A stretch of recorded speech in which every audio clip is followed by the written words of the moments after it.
Thank you very much, Magda, and thank you to Fordham Jewish Studies for hosting this. It's an honor to be part of this great series of events that the Jewish Studies Center at Fordham hosts, and I hope people will also attend some of those other events, ones that Magda just mentioned and others. And also thank you to Siobhan for setting up the event and all the technical details. So New York is the greatest Jewish metropolis of all time, right? We know that. Even now, when the Jewish population of the city is about half of what it was at its peak, it still has more Jews in it than Jerusalem and Tel Aviv combined. Moreover, Jews have been present in New York since before it was New York. Having arrived in New Amsterdam, at least in 1654, people may know this is the kind of quasi-legendary beginnings of Jewish New York. It's the real date. A boatload of refugees arrived in New Amsterdam in 1654, but there may have been a couple of individuals floating around before, and it's not clear exactly, when some of the institutions got founded. But certainly since the 17th century, there have been Jews in New Amsterdam, New York. Since the 19th century, New York has been very closely identified with Jewishness. And I think this is in both in kind of general American culture and also specifically in American Jewish culture. Even other Jewish communities that have become very important, let's say Miami, Los Angeles, really started in a sense as colonies of New York Jewry. So maybe it's no wonder that among the books in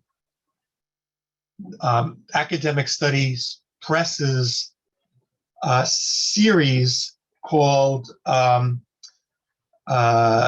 Lands and Ages of the Jewish People, among the books on medieval Iberia, among the books on Germany, on England, on Egypt, on Canada, there's a book about the Jews of New York City, the only book so far anyway in the series that focuses on one city. But the history of the Jews of New York is more complicated than it might seem. For one thing, Jews were never the majority in the city. Unlike Salonika, unlike Bialystok, many Stadtlach in Eastern Europe, Jews were never the majority. They were never even the largest religious group, Catholics. There were more Catholics than Jews. And they were not necessarily at home in all parts of the city. Moreover, the Jewish community has been very diverse over time, and it remains so. As Magda mentioned, there have been Ashkenazim, there have been Sephardim, Mizrahim, all kinds of subdivisions of those very general categories. There have been very rich Jews, there have been very poor Jews in New York City. There have been speakers of English, of German, of Yiddish, of Ladino, of Arabic, of Russian, and of other languages. There have been the gamut from very secular to the ultra-Orthodox. There have been from they've ranged the political gamut from right to left, and so on. So, in fact, the Jews of New York have, in a sense, the community has been as complex as any of the entire countries represented in the Academic Studies Press Lands and Ages series. So, in terms of the book, of course, this presented some challenges. right? We want to cover at least some of that complexity and that diversity.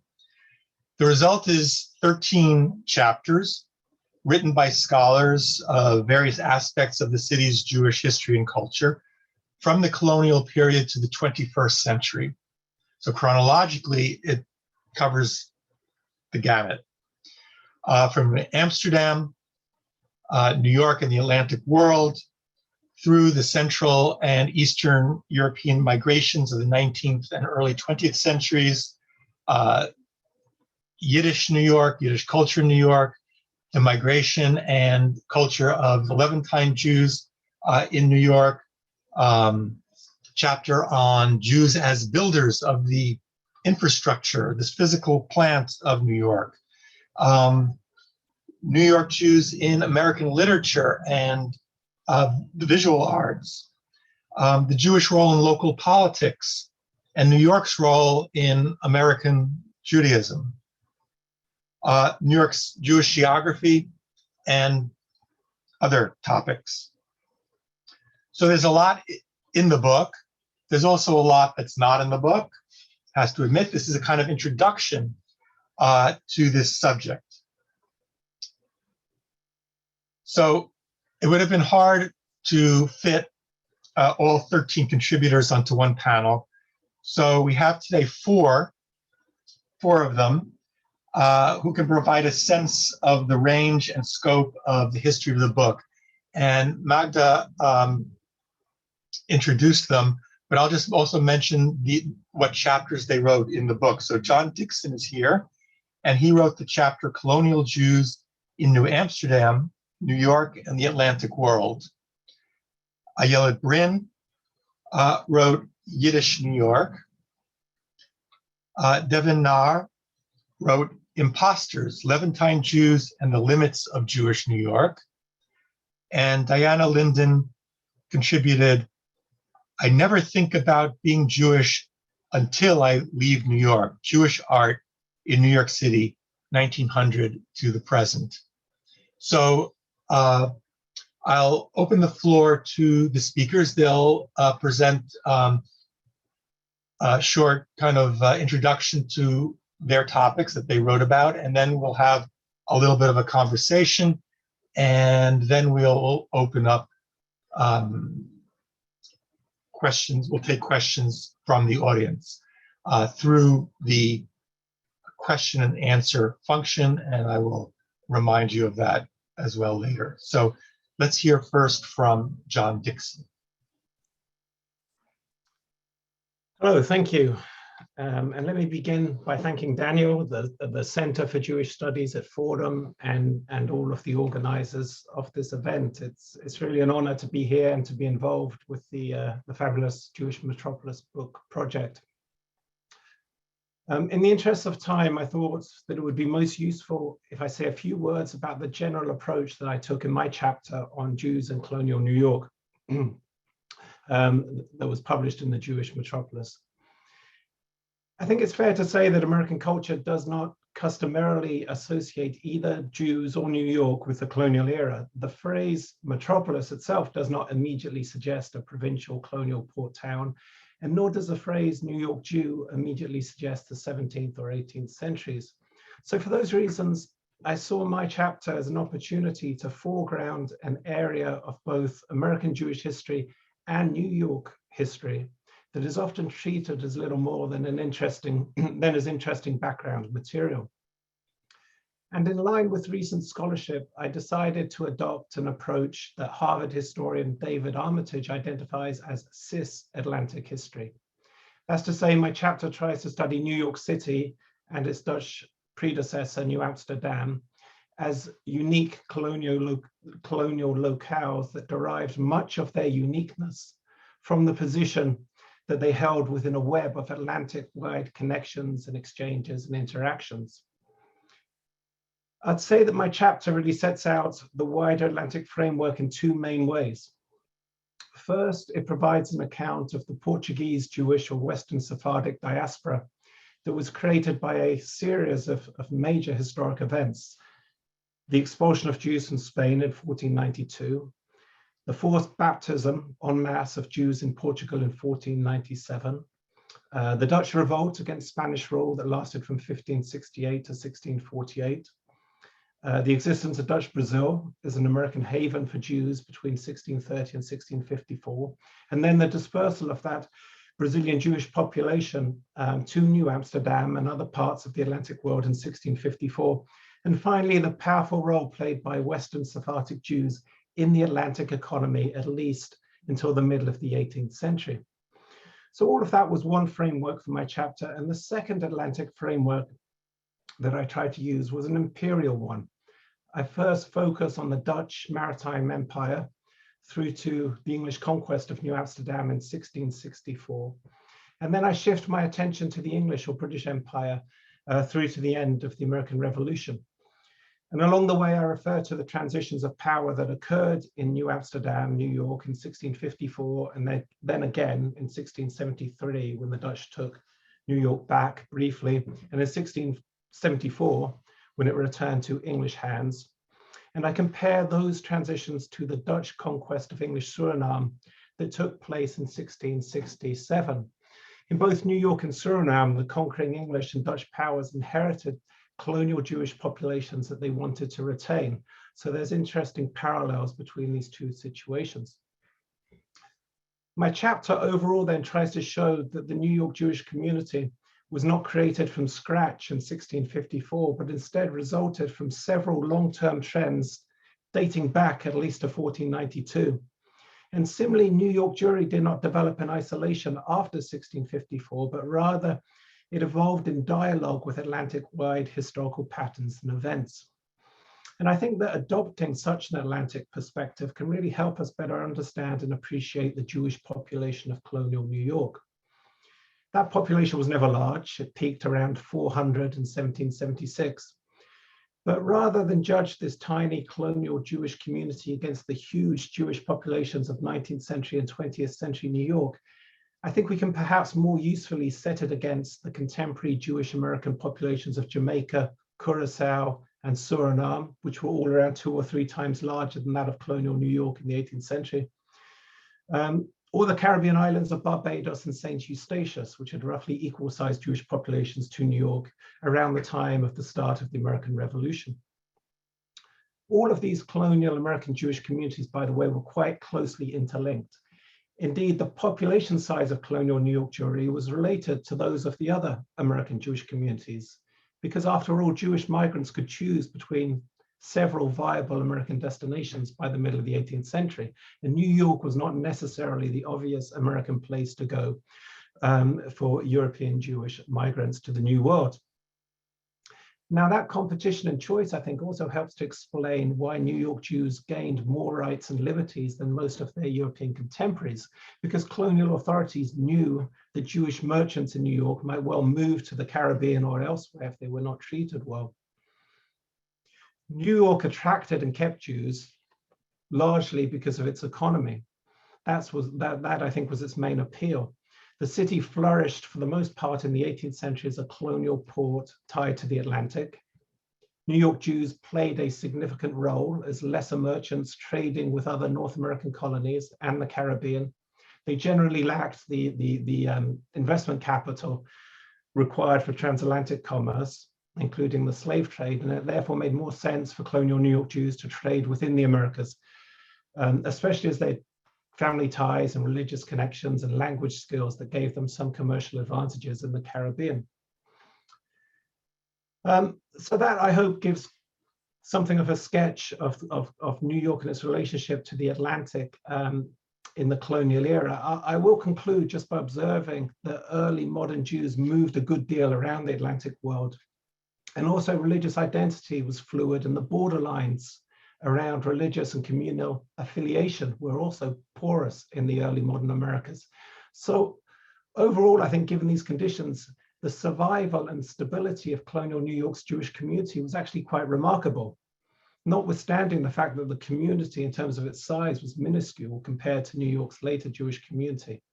The very existence of this colonial community in New York, even if it was small, plus its ability to bounce back from the American Revolution, should not be taken for granted. And I'll stop on that positive note for now, and thank you for your time. I look forward to hearing the rest of the panel and the conversation that is going to follow. Thank you. Thank you, John. Let's hear now from Ayelet. So thanks so much to everyone for coming today, and thank you to the organizers for bringing us together. So the chapter that I co-wrote with Daniel Soyer and Eddie Portnoy focuses on the history of Yiddish in New York. Within the chapter, we focused pretty much on two interconnected poles. One is New York as a major long-term center of Yiddish cultural production and how the specific conditions of New York shaped the development of Yiddish culture in America and around the world. And two, how Yiddish in turn shaped the development of New York as a city and as a cultural center more broadly. So Yiddish as a spoken and written language has been in New York for almost as long as there have been Jews in New York. While the first Jews to settle in New York were of Sephardi descent, by about the 18th century, Ashkenazi Jews were also beginning to settle in Manhattan, many of whom spoke Yiddish. So as early as the 18th century, we begin to see Yiddish words and phrases in synagogue minute books, business documents, and personal letters. But the flowering of Yiddish language culture in New York really began to take shape in the context of the mass immigration of Jews to the United States, beginning in the mid to late 19th century and into the 20th century, which brought over 2 million Jews to the United States, many of whom settled for some period of time in New York.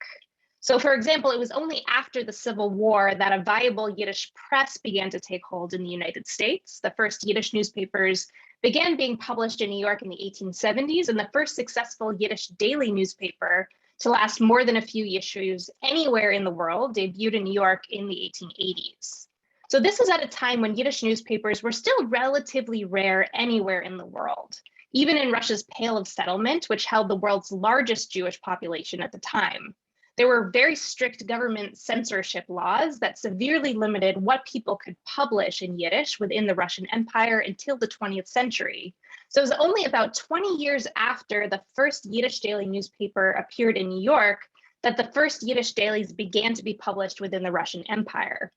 So in this early formative period, people found ways to smuggle books and newspapers from America into the Russian Empire for local readers who were hungry for news and entertainment. So New York served as a major incubator for modern Yiddish journalism, literature, poetry, and highbrow and lowbrow culture. And the influence of Yiddish culture in New York radiated out not just to the rest of the United States, but really around the world. So by the 1920s, New York had become one of the major centers of Yiddish cultural production anywhere in the world. It was home to a thriving, diverse newspaper publishing market, with publications espousing everything from religious traditionalism to socialism or communism. And New York's Yiddish theater scene attracted over 2 million spectators a year, including a sizable amount of non-Yiddish speakers who were apparently drawn in by the interactive relationship between actors and their audience. So together, these cultural venues reflected the diversity of Jewish and Yiddish life and culture in New York. They offered readers a mix of high and low art and a mix of education, information, entertainment, guidance, and advice. And the development of Yiddish culture was also deeply shaped by the geography and demographics of New York. So most major Yiddish newspapers were produced within a couple of blocks of each other on the Lower East Side, which was the first area of settlement for many Yiddish-speaking immigrants. So this allowed newspapers particularly close relationships with local readers. Many readers stopped by in person for advice or guidance or to offer their feedback on the fiction or news coverage that they read in recent issues of their favorite newspaper. Yiddish Newspaper Row, which is what this area was called, was also only a few blocks from most of the major English language newspapers at this time. So there was a lot of back and forth between these publishing spheres in terms of content and sometimes also in terms of personnel. So for example, Abraham Kahan, who was the longtime editor of the most successful Yiddish daily, The Forward, spent a formative period in his early career working for English language newspapers. And somewhat similarly, the first Yiddish theater troupes in New York rented out spaces on the Bowery that had once housed German and Irish theater troupes. So this reflected the polyglot, multi-ethnic nature of the neighborhood. And the writers of Yiddish plays sometimes borrowed their plots from world literature or from plays that they saw being performed in other languages throughout the city. So as New York emerged as one of the premier centers of Yiddish culture, the city deeply shaped the development both of the Yiddish language itself and of Yiddish language culture. So over time, the Yiddish spoken by Eastern European immigrants and their children often absorbed aspects of English vocabulary and syntax, and Yiddish newspaper writers, radio station managers, or playwrights all often borrowed plots or content from surrounding media in a variety of languages. And at the same time, the fact that Yiddish was spoken by over 20% of New York City residents by 1920 also shaped the development of English, as Yiddish words and syntax found their way into the speech patterns of many New York residents, including non-Jews. So New York's height as a major center of Yiddish cultural production began to wane after immigration restrictions in the 1920s stemmed the influx of new immigrants into America from Yiddish-speaking areas of Europe. But many of these institutions actually survived after this period. And New York is still home to thriving, diverse Yiddish language cultural institutions today, including several groups that regularly perform theater in Yiddish.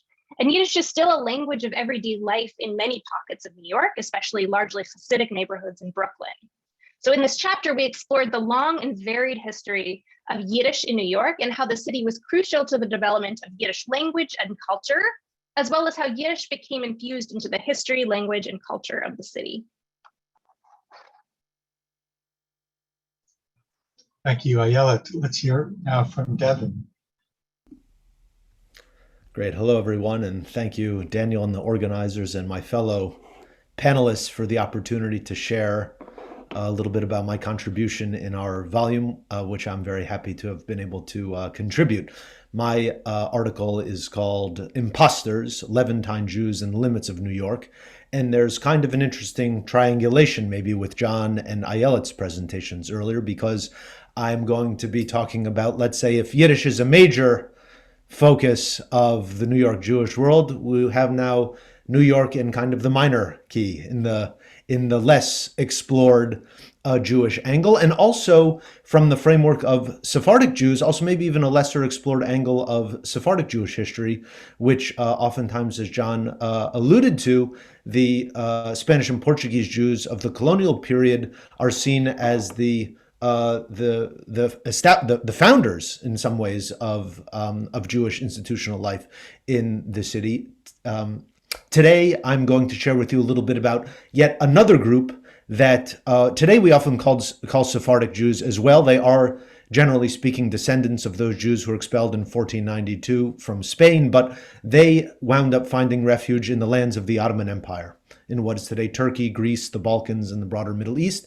And they began coming to the United States in very small numbers at the end of the 19th century, but the vast majority of them came during a relatively small window of time between about 1908 and 1924. And even in that period, their numbers were rather small. We're talking about no more than 50 or 60,000 in comparison to the, say, 2 million and plus Yiddish-speaking Jews. So we're talking about a relatively small community, but I think it's not only the numbers that distinguish them or have rendered them relatively invisible in the conversation about Jews in the United States or Jewish New York, but I think it's because the distinctive cultural and other kinds of features and profiles that they represented don't really enable them to fit easily into our framework of who Jews are in the American context.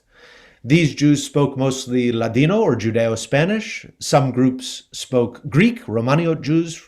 Some spoke Arabic. And those languages are not necessarily associated with Jewishness in New York or in the United States more broadly. And that's one of a number of features that distinguish them. Not only distinguish them, but made them seem out of place. Made them seem even more strange, more unusual, more exotic than Yiddish speakers or really any other kinds of Jewish immigrants in the United States in the early 20th century. And I have for you just a little quote that I wanted to share, which is from World War I. It's from a magazine called Immigrants in America Review, and it's an article that begins like this. It's about strangers on the Lower East Side. Who are these strangers who can be seen in the ghetto of the Lower East Side? Sitting outside of coffee houses, smoking strange-looking water pipes, that's nargila or hookah, sipping dark liquid out of tiny cups, and playing a game that we are not familiar with. It's like sheshbesh or backgammon. See the signs of these institutions. They read Cafe Constantinople, Cafe Oriental, Cafe Smyrna, and there are other signs in Hebrew characters that you perhaps cannot read. Are they Jews? No, it cannot be. They do not look like Jews. They do not speak Yiddish. Listen, what is that strange tongue they are using? It sounds like Spanish or Mexican. Are they Spaniards or Mexicans? If so, where do they get the coffee houses in importation from Greece and Turkey? And it goes on to elaborate upon some of the other kinds of confounding cultural facets that made Jews from the Eastern Mediterranean, Levantine Jews, as they were called at the time, or also Oriental Jews, outside the normative framework of who Jews are expected to be in the United States. And so what my chapter tries to do is to provide a kind of an introduction to the world of Levantine Jews in the United States, specifically in New York, because they lived with Yiddish-speaking Jews. They lived with a variety of other kinds of people who we understand as part of the mainstream story of Jewish history. So we are talking about the Lower East Side, and we are talking about Harlem. These were the two centers of Levantine Jewish settlement, also two major centers of general Jewish sentiment and of Yiddish culture. Compared to the many dozens of Yiddish newspapers that were published in New York, there were about 18 that were published in Ladino, which is quite a lot considering the relatively small population. They never made it to a daily, but they had a number of very popular weekly magazines, weekly newspapers that were published in New York. They also had a very rich cafe culture, as the quote that I referenced before alluded to. And these cafes were full generally of men, so there's a very strong gender dynamic here. Many of whom were working in factories, in the nighttime shift, battery factories, flashlight factories, and of course there were many also working in the garment industry. But those who were working in these other factories oftentimes had the nighttime shift, and they would fill these cafes during the daytime, leading people to enable their Orientalist imaginations to expand even further, to imagine that these were just a bunch of loafers who were sitting around playing games and smoking nargile all day long. But that's because they weren't working during the daytime. They were working in the nighttime. And so the cafes became centers of refuge and solace for these Jews who did not encounter necessarily a friendly welcome on the part of mainstream or already established Jews, because they had such a difficult time of explaining that they were also Jews, because they had names that did not seem Jewish. They came from places that did not seem to be places where Jews come from, like Greece or Turkey or Syria. They spoke languages that were not designated as Jewish languages. They didn't speak Yiddish. Many of them spoke a number of languages. Yiddish was not one of them. There's a lot of discourse you can find in the early 20th century in newspapers how they looked different. They looked like Italians, or they looked like Arabs, or I even found one that said some of them were as creamy as the creamiest white people and as dark as the darkest Negroes. Excuse my language, but that's the term of the time. So a very wide range of phenotypes and physical expressions that also rendered them distinctive. And so what I tried to do in the article in the chapter is to just offer a little bit of an introduction into their life and their institutions, not only the cafes and the newspapers, but also their mutual aid societies, of which they established several dozen. And it's very parallel to those that were established. I mean, Daniel is the expert on this subject, very parallel in terms of organized around local places of origin, with eventually some of them becoming more umbrella kinds of institutions, one of which still exists today is called the Sephardic Brotherhood of America, which is one of the maybe 40 or so of these institutions that once existed. Most of them merged. And that's sort of the story that I tried to introduce, is a snapshot of the Levantine Jewish world of New York in the first few decades of the 20th century. Thanks for your attention. Thank you, Devin. Diana?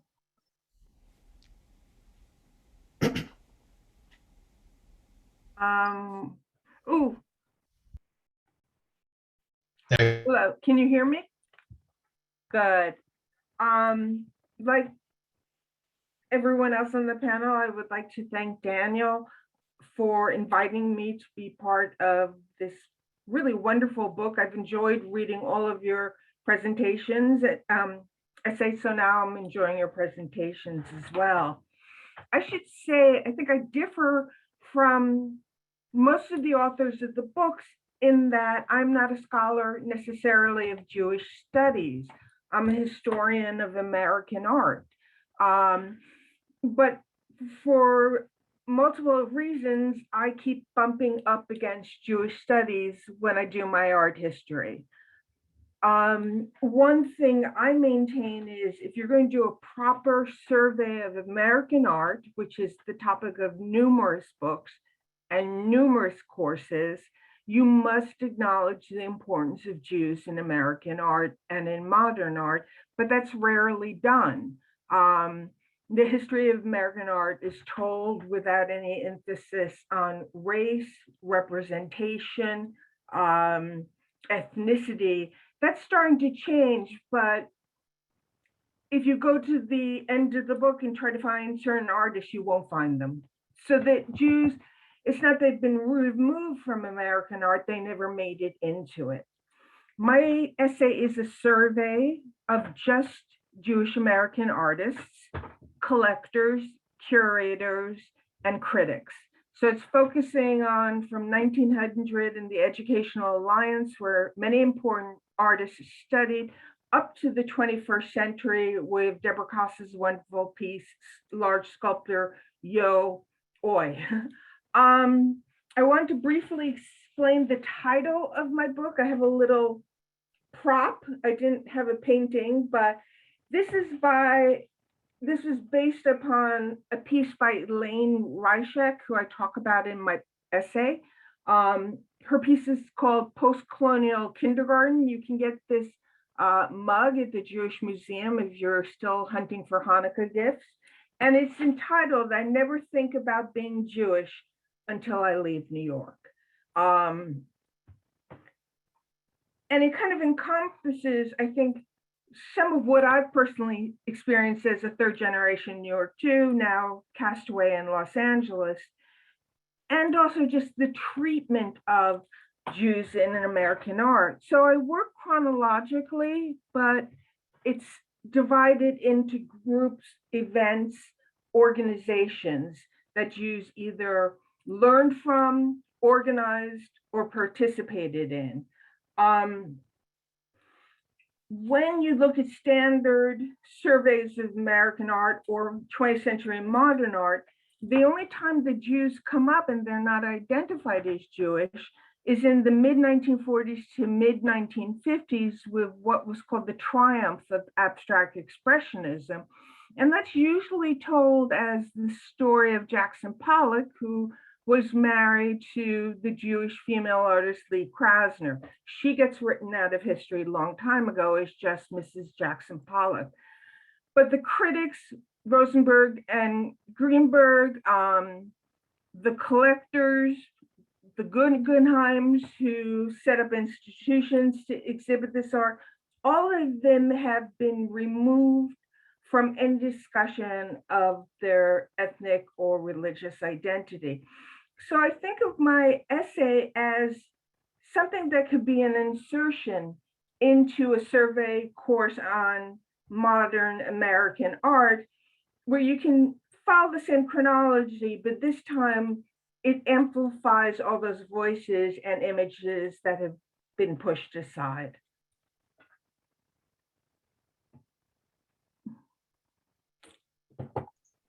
Thank you. Thank you, Diana. So I have some questions just to follow up on some of the remarks, and we'll go in the same order.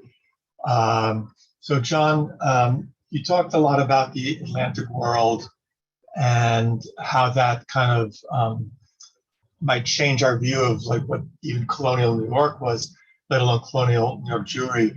I wonder if you could kind of zero in a little bit now on who they were and what their life was like, and especially it interests me their relationship to other New Yorkers.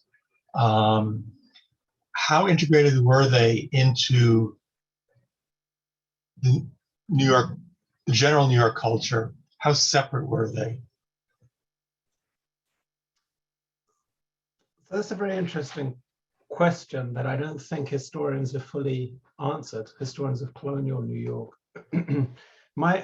I've done some work looking at the court records and also advertisements published by Jews who had retail shops and so on. And my sense is that Jews were much more integrated into the everyday fabric and life of colonial New York than the scholarship generally testifies or describes.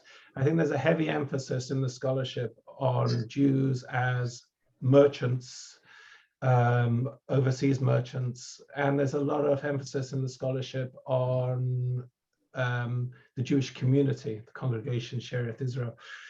But the sort of everyday life of Jews in Manhattan and their engagement in the streets, in shops, in business, in partnerships, in law cases, in fights, in criminal activities, in sexual liaisons. All of this is fairly well documented in court records that scholars have not really dug through. And I think that's an area that the historians need to go to really sort of recover a fuller version of colonial New York life. I think of Abigail Frank's letter to her son Naphtali, who was in London, I think at the time. And she says, this is in what, 1750, I think, and something like 1750s. And she says, I wish a Calvin or a Luther would arise among us. You know, when it comes to superstition, we and the papists are top clogged with superstition. And it always amazes me that 100 years before Reform Judaism, she's calling for Reform Judaism. And I think this maybe indicates some integration to the culture and a consciousness of how other people are doing things and kind of a desire also to do things that way. Yeah, and I think it's, just to respond to that very quickly, I think a lot of the discussion around Abigail Franks and those letters has been framed in the terms of sort of Anglicization or assimilation to a mainstream. I'm not convinced there was a really kind of strong mainstream in colonial New York at the time. I think it was a much more sort of dynamic situation. And the Franks family were, I think, at the forefront of sort of grappling with that and respond, not just Abigail Franks, but her children who married Christians and in some cases moved abroad as well. And so you also mentioned that, and I think you're right, that when people talk about New York Jews or Jewishness, they're not talking about the colonial period, but their Jews were. And so how do you think the colonial Jewish presence, like how does that carry through? Does it carry through at all into the 19th century or beyond? Yeah. Well, I mean, listening to the other presentations, I was struck by the sort of emphasis on New York as a global city and connected to the rest of the world. So that would be one aspect. I think, I think of Russell Shorto's best-selling book about New Amsterdam, the island at the center of the world. I don't think New Amsterdam was the center of the world, but it was certainly connected to the rest of the world. And colonial, that New York is a global city, I think, is a theme that carries on from the colonial period through to the present day. And Jews were part of that, that sort of large transnational, I frame it as an Atlantic framework, but you could push it even further in the colonial period to some extent. So that's one continuity, I think. The diversity was another theme that seemed to come through our papers and come through in the Jewish Metropolis. And that was a feature, if I could just take a side alley very quickly, when scholars of colonial New York started to try and emphasize the historical significance of New York and the middle colonies, starting really in the sort of 1970s. One of the themes they emphasized was the diversity of New York compared to, say, New England, right? So the reason for paying more attention to New York State, colony, Pennsylvania, New Jersey, these middle colonies, and New York City in particular, was because it had this remarkable diversity of population in the colonial era, and the presence of Jews were part of that, a significant part of that. So both perhaps I'm answering your question by getting more at the city than the Jews themselves here, but I think the global component of the city and the diversity of the city and Jews were integral to both of those elements, are themes of New York City history and New York Jewish history that link the two time periods. Sorry. So I just said the main difference that the historians emphasize is the fact that there was a single community, single synagogue from 1654 through to 1824. And then you get this sudden explosion of this fragmentation of that community and the creation of a couple of dozen synagogues in the decades that followed. So that shift from a unified synagogue community to this sort of more fragmented, voluntaristic cluster of synagogues is the major difference, in addition to the sheer numbers of population size before and after the 1820s. So, yeah, one thing we don't have represented here on the panel is this middle era of expansion, mainly based on what people often call German, but was really more like Central European kind of immigration. And it starts to become very diverse, right? And in terms of the different synagogues, I would say also adding different ways to be Jewish, not synagogue affiliated. So things like mutual aid societies, independent mutual aid societies, fraternal orders. You could join B'nai B'rith and be affiliated that way without ever going to synagogue. But I think by the middle of the 19th century, there does start to be something like a New York Jew, right? And you see some anti-Semitic caricatures, at least in certain parts of the city.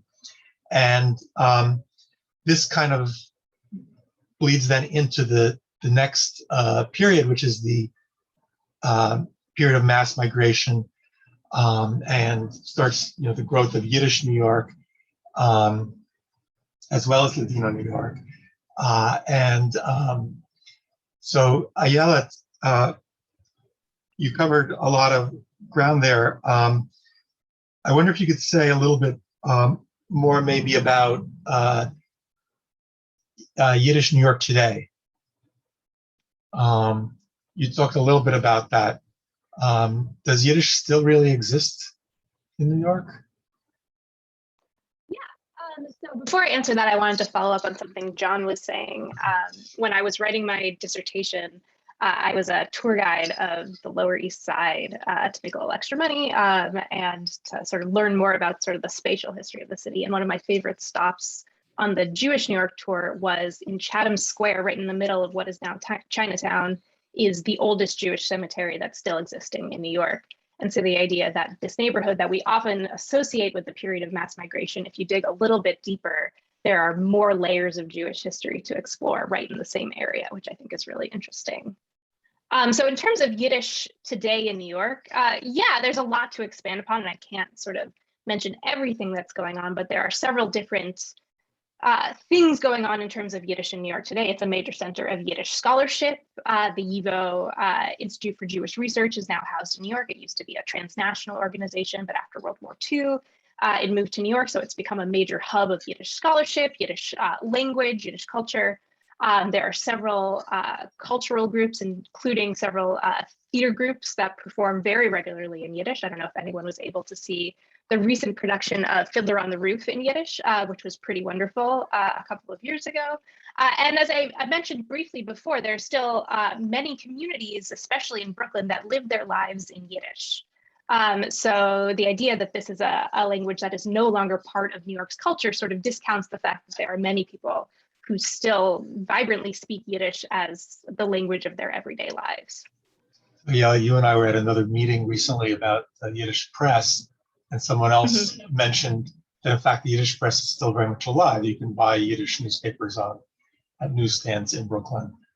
Yeah. Can you say a little bit more about, because I know your research is on the Yiddish press. So could you talk a little bit more about the heyday of the Yiddish press and what kinds of things one might find in it? Sure.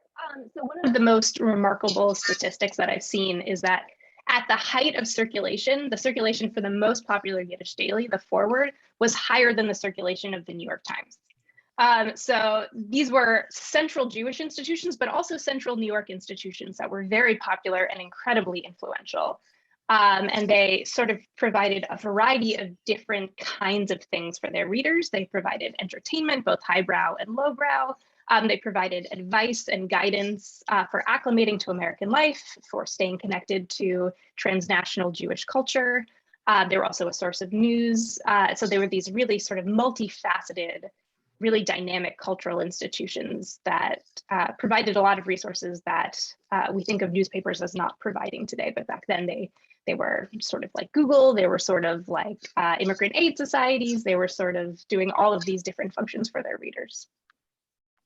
Who reads the failing New York Times anymore? Most of us read the Forward anyway. So, Devin, you mentioned you talked about the relationship of these Levantine Sephardic Jews to a couple of other different communities. The Ashkenazi Jews, who are the vast majority. You mentioned kind of some vague other communities. And then also kind of connecting it to John's talk, I was wondering also if you could elaborate on the relationship of these new Sephardic immigrants to the old, small but very well established Western Sephardic community. The Eastern Ashkenazim, when they came, had, as people know, as part of the big kind of folklore, kind of very sometimes ambivalent, intense relationship to the older established Western Sephardim, Ashkenazim. So what was that relationship like among the Sephardim? But also, can you elaborate on the relationship of these Levantine Sephardic Jews also to Ashkenazi Jews in these neighborhoods, and also to other communities, maybe other Spanish-speaking communities or other communities like that. And before I forget, I do want to mention that I have a graduate student writing his dissertation about a certain aspect of East Harlem. And he's really kind of more urban history, but he gets into the ethnic thing. And he says, well, there were Italians, there were Jews, and there were a couple of Turkish immigrants from Turkey. And I said, what were their names, by the way? And he hasn't answered me yet. So I'm very interested to find out. Oh, very interesting. Well, you just asked me to summarize my entire book that I'm working on, so I'm going to. But I think a short way to answer this is in terms of the relationship to the Spanish and Portuguese, or the Sephardic Jews that had come during the colonial period and their descendants in the 20th century. That encounter, like many of these encounters, was ambivalent. It was not one of embrace. So you can see the minister, as it was called, of Shereth Israel, David de Solapool, writing around the time of the Balkan Wars, 1912, 1913, that these newcomers should be from the Ottoman Empire should be called something other than Sephardic. Don't call them Sephardic Jews. And that's where he prefers the term Levantine Jews because they're from the Levant, the Eastern Mediterranean. He says we generally call them Oriental Jews, but Americans are confused by the term Orient because there's two Orients. There's the Orient being like the Near East of like Edward Said and Orientalism, but then in the American context, really the East is like the Far East, like China and Japan. And so de Solapool says, let's call these newcomers Levantine Jews and let's keep them at a distance, is the initial embrace, because of the sense of liability that the newcomers posed to the established Spanish and Portuguese community, that they would tarnish their reputation as the grandees, as the high-class established Jews in New York. And that is a dynamic, and there are many tensions that are involved in that dynamic for a number of years. Also, essentially, the denial of the prospect of these Jews coming from the Ottoman Empire, claiming the name Sephardic. So they actually have to, in the Ladino press, they have a campaign that they launch already in World War I saying, turns out Americans, white Americans, don't like Japanese people or Chinese people. They actually have excluded them. They cannot come to the United States with 1882 Chinese Exclusion Act. So we really need to stop using the term Oriental to describe ourselves, because that is a liability for us. And it also puts us outside of Europe, and it puts us outside of what they call Americanness. What they mean is whiteness. And so they launched a whole campaign to try to gain a kind of legitimacy and a foothold to traverse their sense of being outside of Europe, outside of whiteness. One of the ways that they do it is by reclaiming Sephardic and Spanish identity and connect themselves not only to Shereth Israel, to say, our people have been here since the beginning, since before this country was established.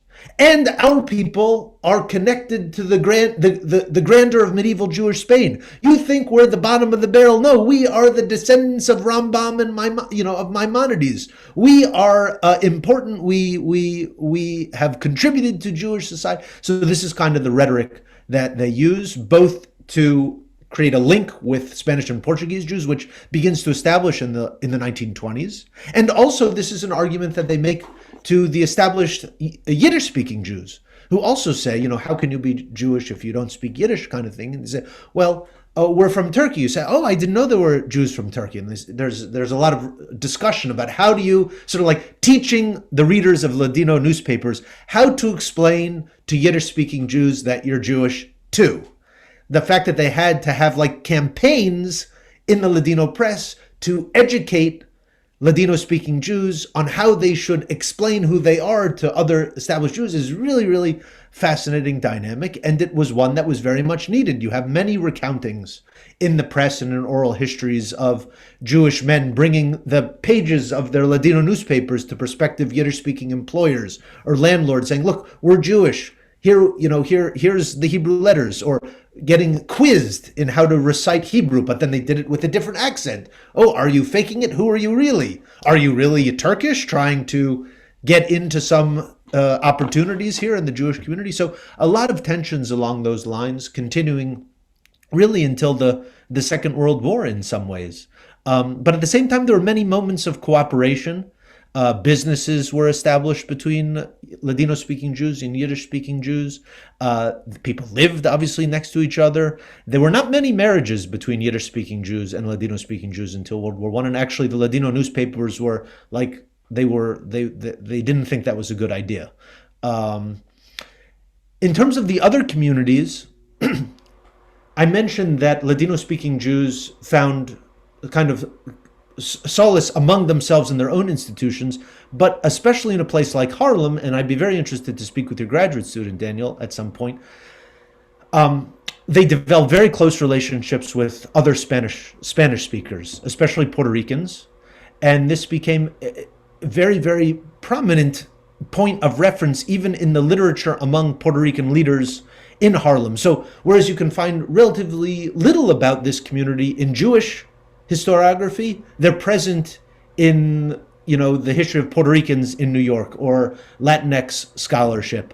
Some of the first Puerto Rican leaders in Harlem say one of the reasons we as Puerto Ricans wound up in Harlem was because there were already Spanish speakers there, and these were the Ladino-speaking Jews of the Ottoman Empire, suggesting that this may be one of the reasons why Spanish Harlem got the name Spanish, was because of these Ladino-speaking Jews, in addition to Puerto Ricans and other Spanish speakers. And this kind of linguistic synergy, which was really the major primary barrier between Ladino-speaking Jews and Yiddish-speaking Jews, is they didn't have a language. They couldn't communicate. Whereas with Puerto Ricans, they could, and they joined associations together. There was a fraternity that they joined together in the men, and most importantly in labor organizing. This is really where it is developed.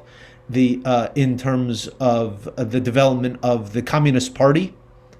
The Spanish Bureau of the Communist Party of New York City was established by Ladino-speaking Sephardic Jews from Salonika, and they worked with Puerto Ricans principally, but also Cubans and Haitians and others. And so this becomes a very important domain in which there are, Latinx Jewish synergies through Spanish, Ladino, and the Sephardic connection in the 20th century. People like Albert Morrow, Exactly. communist, and Savi Nechama, who worked for the ILG. Yep, exactly. Who were the bridge between these predominantly Jewish, Ashkenazi Jewish organizations and Spanish-speaking communities. Right. I'd even suggest that that's one of the ways that people like Sabi Nahama in the ILGW, they become Jewish, finally accepted as Jewish, in part because they are then deployed by the ILGW as a bridge to other groups that are even like lower in the American racial hierarchy. They're browner and they're more recent, Puerto Ricans especially in this context. So thank you. So Diana, so some of these chapters are kind of chronological. Some of them are specific subgroups of the community. But then, there's this, there's a couple of chapters which are about Jews and how they've influenced kind of general American culture, New York culture, American culture. So, like, why New York, right? Why New York for culture? Why New York for Jewish American culture? It could only be New York. I'm broadly talking about culture, but in my mind, specifically talking about the visual arts, not the performing arts. New York City, even prior to the arrival of Jews, was the key city in America for the visual arts. Earlier, Pennsylvania, because it was advanced in printing, some time in Boston, but New York City, because of all the reason New York City is what it is, commerce, educational opportunities, immigrants, was the center. So it really can only be there. And I think in New York, we see this coming together of Jewish artists and the institutions and the people of New York City and forming this artistic trend. Can you follow up a little bit on these institutions? What are the institutions that are important to developing Jews as a presence in New York art? When I think about institutions, I also think about organizations, but beginning with first and foremost, the Educational Alliance. If you look at the biographies of major artists of the 20s, 30s, 40s into the 50s, they all studied it or taught at the Educational Alliance. I think after that, the New Deal art programs were very important. It brought in more women artists than any other program at the time, more first generation artists, more artists of color, varied ethnicity. So there was a commingling, and there was affiliated with not the New Deal programs officially, but there was an artists union, an actual union for promoting artists, visual artists as trade workers. And there was also a magazine called Art Front. Ben Shahn worked on it. Stuart Davis, who's not Jewish, worked on it. That was incredibly important. I think the gallerist Edith Halpert, who ran the downtown gallery, was really important. And there was an exhibit about her and who she promoted just like 3 years ago at the Jewish Museum in New York. And then the Jewish Museum of New York really became central to the study of historic Jewish art, but also contemporary Jewish art, especially under the guidance of the curator who recently retired, Norman Kleeblatt, who's very much still active. You mentioned the Educational Alliance School. There was another school also, which I don't know, I don't think you read as much about, which was the Ferrer School. Yes. Which was a kind of an anarchist school, but they had some very important American artists. I think John Sloan, Robert Henright taught there, and some of these young immigrants started studying there too. I bring attention to that, I believe, in my essay. Anarchism in American art and modern art, and then the Ferrer Center has been the subject of an article, but like 30 years ago. There's never been, I think, a sustained discussion on the Ferrer School. I don't know of any book just on it, and there hasn't been an exhibition, which would be wonderful, exploring what this organization offered to artists and who the artists were and what they produced. Thank you. So we do have some time for questions from the audience. Again, you should put them in the Q&A function that you can see hopefully on your screen. I will be reading them out. We can't see your hands raised, so don't try to do that. And someone did ask already what the book was, so this is the book.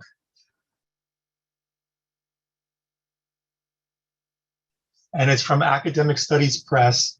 And in the chat, you can see a link, I think, and a some kind of coupon code that you can get a discount.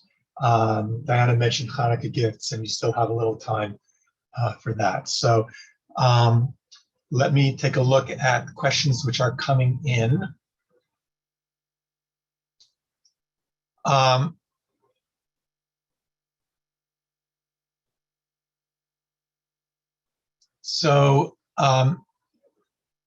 All right, so someone is having trouble ordering the book. If you continue having trouble, email me and I will, it's a dangerous thing to say, but I will try to get you in touch with the press. Here's a question from Sophia Meyer of Fordham University, I assume.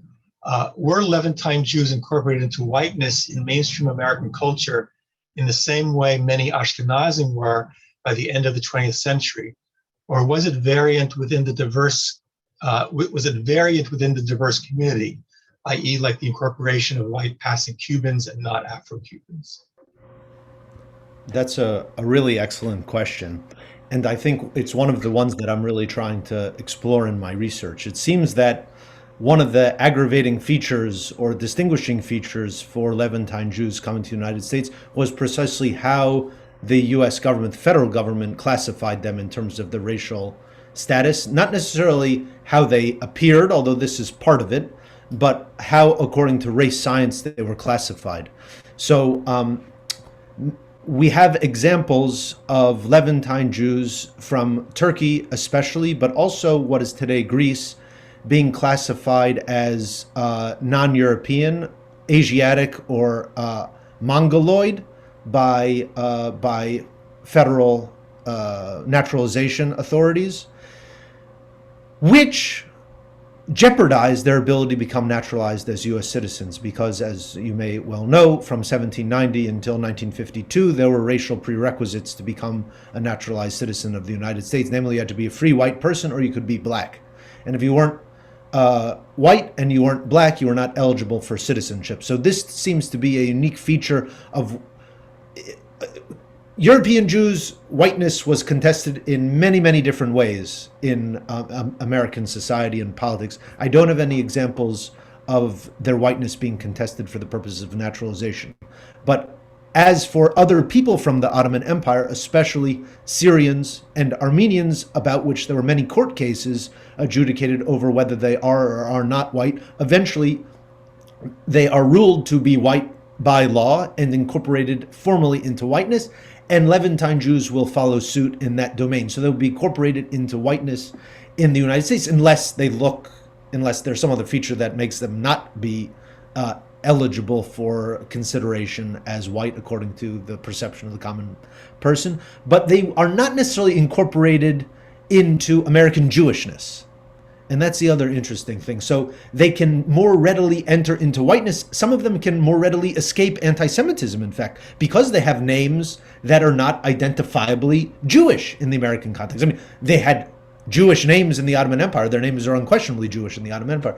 In the United States, they are names that mean, I don't know, sometimes they sound Spanish, sometimes they mean they're unidentifiable, but so sometimes they could move around in white spaces, or they could pass as other kinds of immigrants. We have many examples of, for Jews in general, but for Levantine Jews entering the country as Mexicans, or getting jobs because many of them spoke French or Italian, claiming to be French or Italian, and that would be a way to move up in America's racial hierarchy. Even getting themselves to be identified as Jewish could be a move up for them if they were classified as Turks.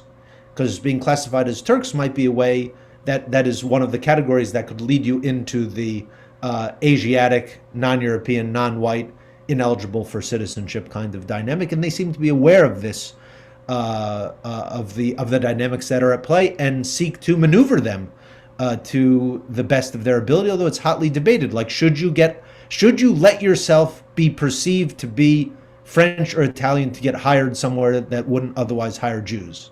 And they debated in the Ladino newspapers.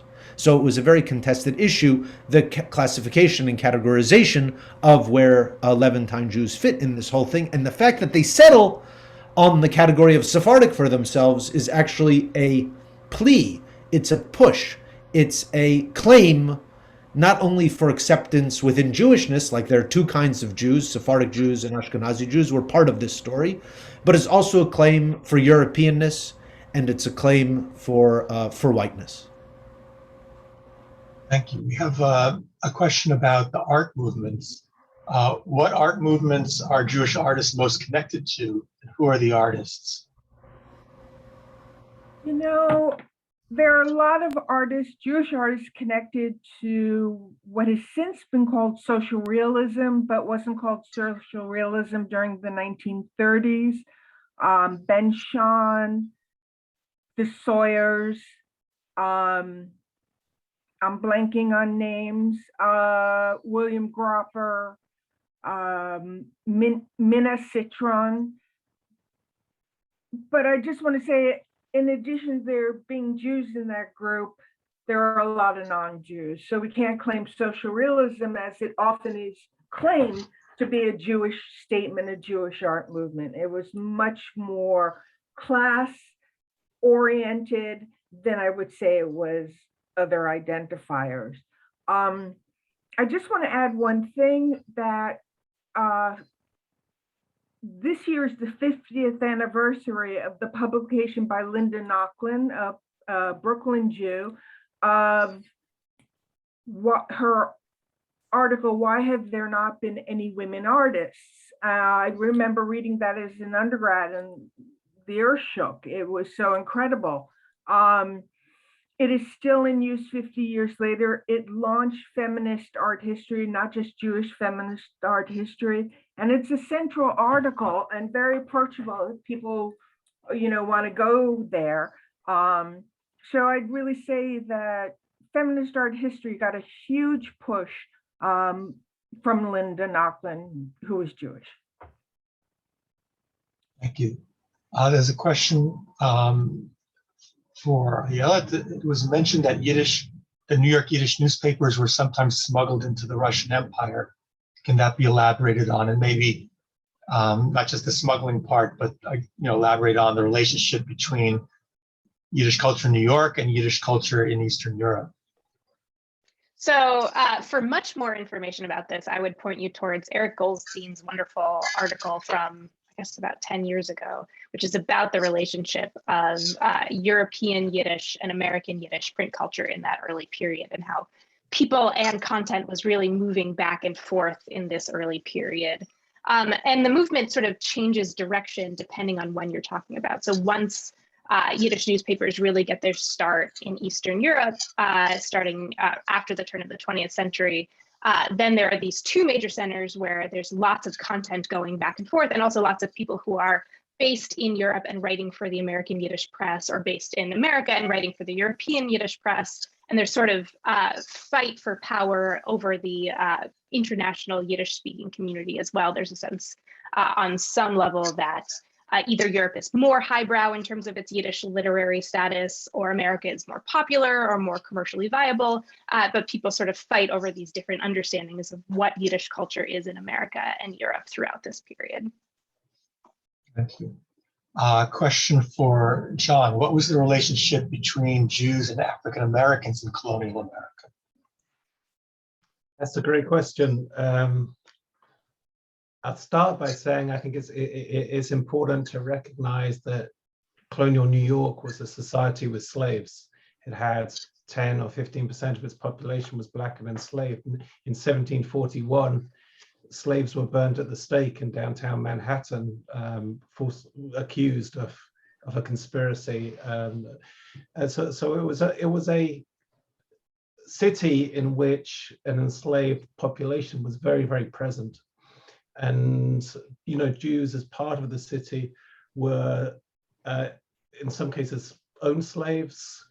I'm sure everyday encounters involved slaves in some dimension or other.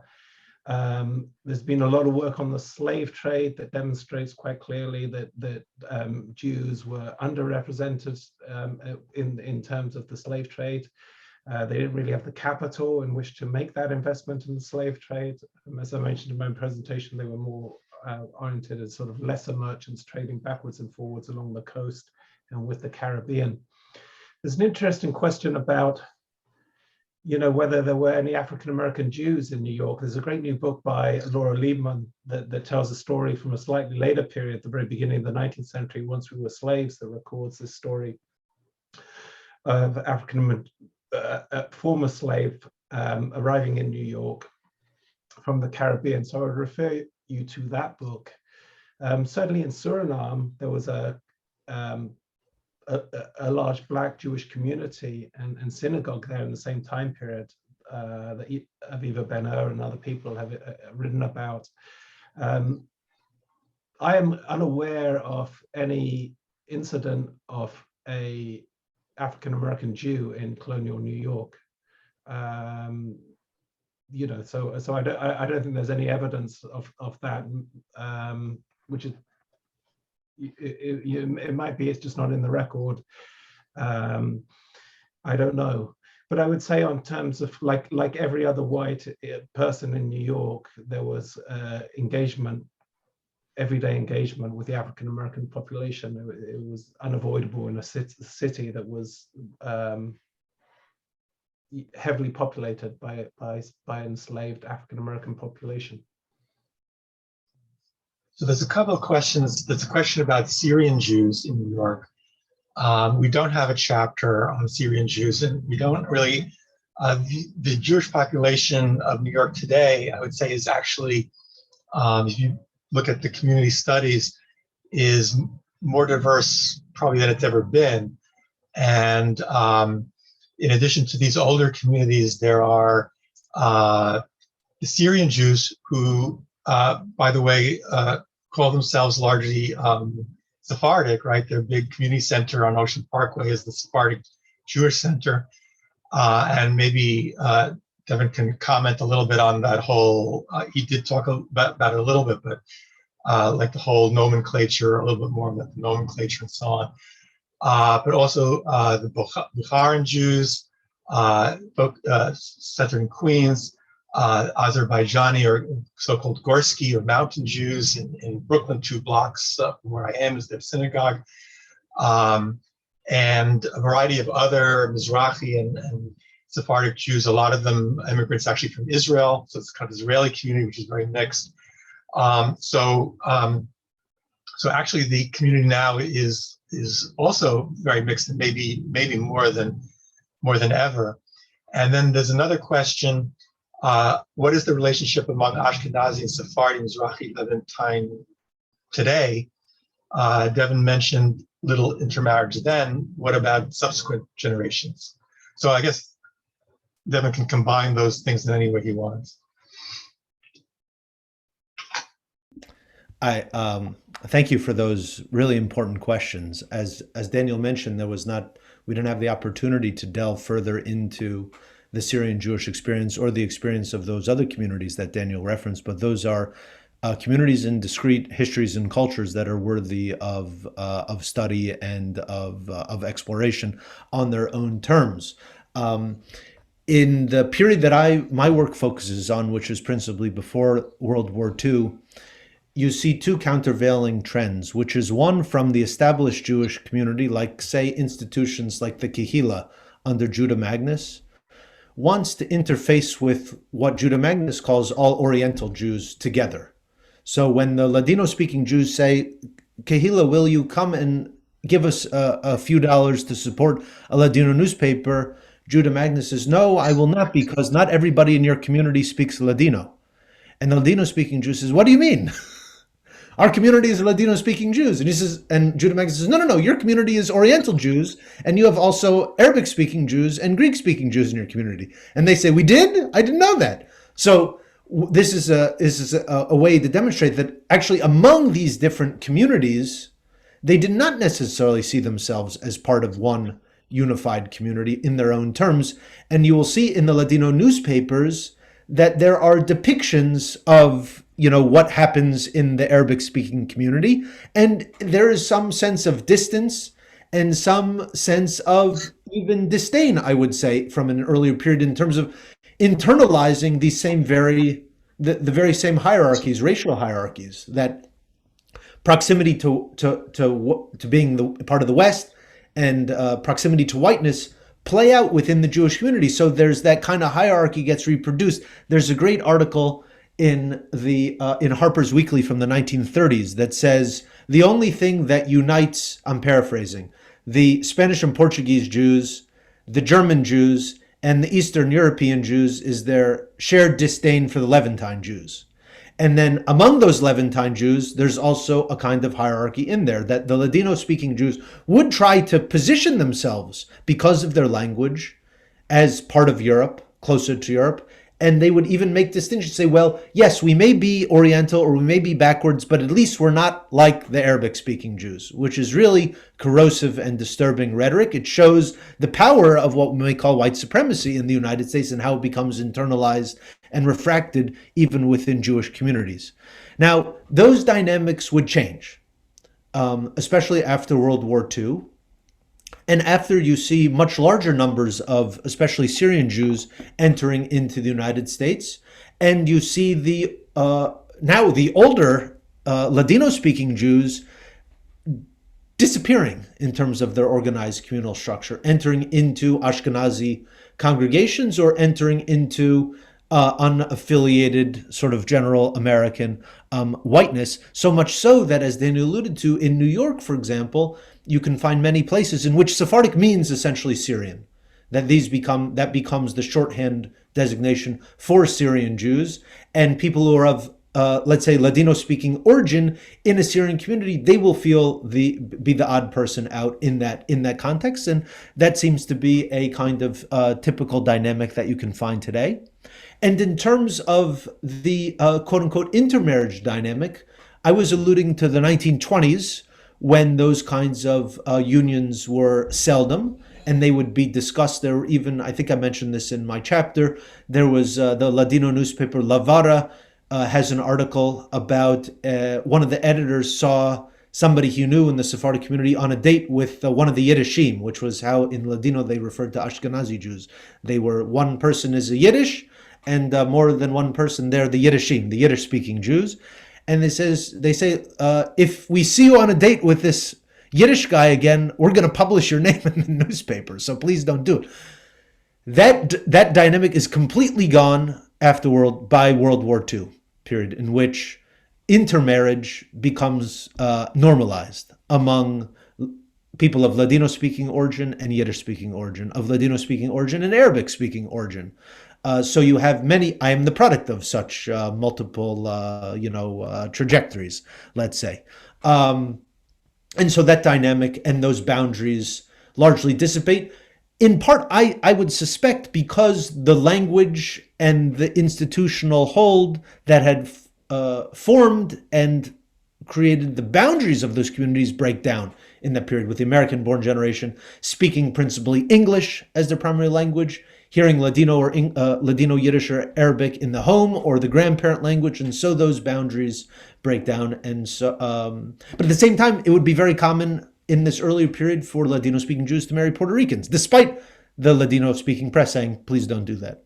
Or in Seattle, it was very typical for Ladino-speaking Jews to marry Greeks. And at a certain time, it was more common for Sephardic Jews to marry Greek Orthodox Christians than it was for Sephardic Jews to marry Ashkenazi Jews in a place like Seattle. So many different trajectories, but in general, the person who referred to their cousins who married Levantine Jews in the 50s, 60s, by that time it was completely normalized. That doesn't mean that eyebrows were not raised or there was tensions or people didn't think that the Yiddish-speaking families didn't think or question the Jewishness or the real, are you really Jewish of the Ladino speaking or Arabic speaking Jews?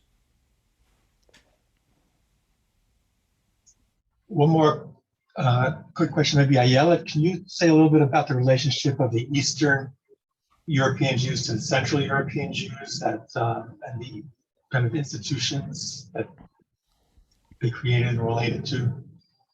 Sure. This is a big topic, so I'll just be able to say some cursory comments on it. So there's a sort of long-standing mythology of deep disconnection and deep animosity between these two groups. There's a sense that there was a pretty established Jewish community that came from what was seen then as Germany. But now we see it more as Central Europe, people who saw themselves as pretty established by the time that the wave of mass immigration of Yiddish speakers came to the United States, starting in the late 19th century. It turns out that there's actually a lot more connection between people who came earlier on, starting in the 1840s, and people who came in the 1880s. So this isn't necessarily reflective of the actual immigration patterns, but there was a sense that there was an older established Jewish community that felt very nervous that their established place in American society might be sort of challenged by these newer immigrants who were coming, many of whom were espousing radical politics or weren't established financially. So somewhat similar to what Devin was talking about in terms of different sort of waves of migration of Ladino or Sephardi Jews.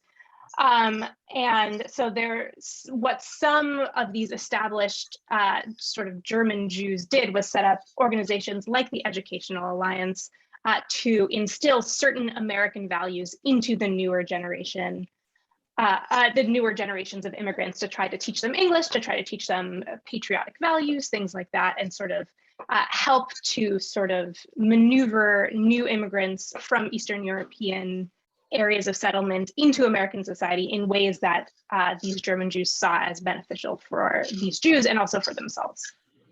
Thank you. If anyone wants to add anything to that, I know, Danny, you know a lot about that as well. So, well, we're running out of time, so there's certainly a lot more to say about all this. And people can read the book. So some people said they couldn't see the chat, so I'm just putting this screen up. I hope people can see that. It's Academic Studies Press. So if you go to their website, you should be able to find the book and to order it. And 30% discount with the promo code Soyer, S-O-Y-E-R. Okay. So thank everyone for coming. Thank you to our panelists. Thank you for your articles and thank you for your presentations today. And hope to sense all of you at the next great Fordham Jewish Studies event. Thank you.